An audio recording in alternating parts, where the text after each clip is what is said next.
هنا القاهرة.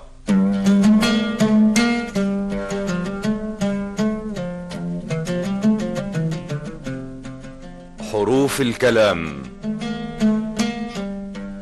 عبد الرحمن الأبنودي، سيد مكاوي، وفتح الله الصفتي.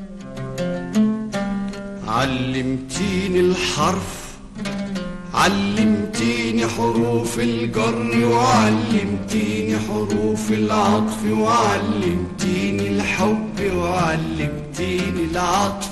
علمتيني الحرف، علمتيني حروف الجر، وعلمتيني حروف العطف، وعلمتيني الحب، وعلمتيني العطف.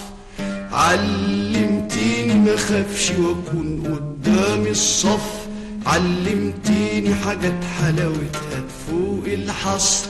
علمتيني ما خافش واكون قدام الصف، علمتيني حاجات حلاوتها تفوق الحصر. علمتيني ده كله واكتر مني يا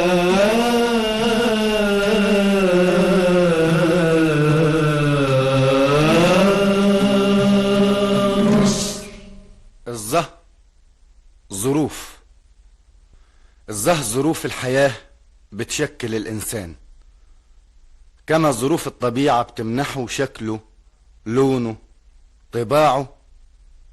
ظروف حياته بتمنحه فكره، وعيه، إحساسه، معاناته، شقائه، فقره، غناه، خلقه. وإذن بتحسين الظروف نقدر نحسن عالم الإنسان، فنحسن الإنسان. لاحظت ده من وقفتي في الأتوبيس. لاحظت كيف الناس بتتغير حسب الظروف. إذا الأتوبيس مزدحم، الخلق خلقها يديج، تفضل تزق بكوعها بحثا عن طريق، وتبتدي تضيق بالعرق والزحمة والخنقة، وناس تدوس على رجل ناس، ويبتدي صوت الشتايم والزعيق تستشرس الناس في الأتوبيس اللعين. وناس بلدنا الطيبين بيصبحوا في الأتوبيس مش طيبين، وطبعا ما هماش مسؤولين.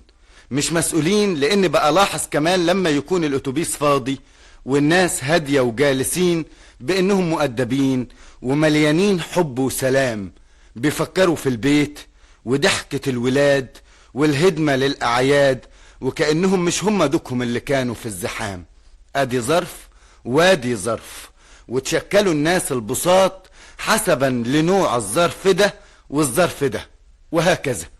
فلو الحياة من حولنا أتوبيس ماهوش مزحوم، هتلاقي شعبنا أمير وبيبتسم لليوم، والعكس يعمل ناس تسير بالعكس، وهكذا.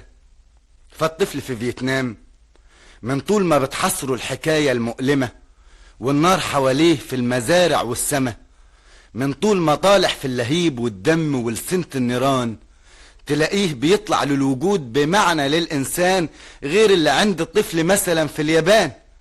إذن مدام إيد الظروف بتشكل الإنسان، طب ليه ما نخلقش الظروف الطيبة اللي تشكل ناس جميلة تحب أيامها وتسعى للأمام؟ اخلق ظروف حسنة هتلاقي ناس حسنة. واوعوا تشتموا الشعوب قبل ما تشتموا الظروف اللي مشكلة الشعوب.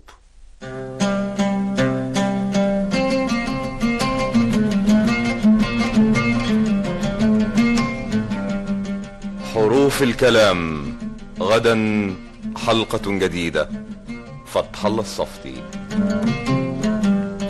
شلتك في كتفي يا ماما، شلتك في صدري ابتسامة، شلتك في كتفي يا ماما، شلتك في صدري ابتسامة، وبشد حبلك وعاني تعبت معايا الأغاني. أنا بشد حبلك وعاني تعبت معايا الأغاني، ولابد يا مصر تاني نوصل لبر السلام، بر السلام بر السلام بر السلام بر السلام بر السلام بر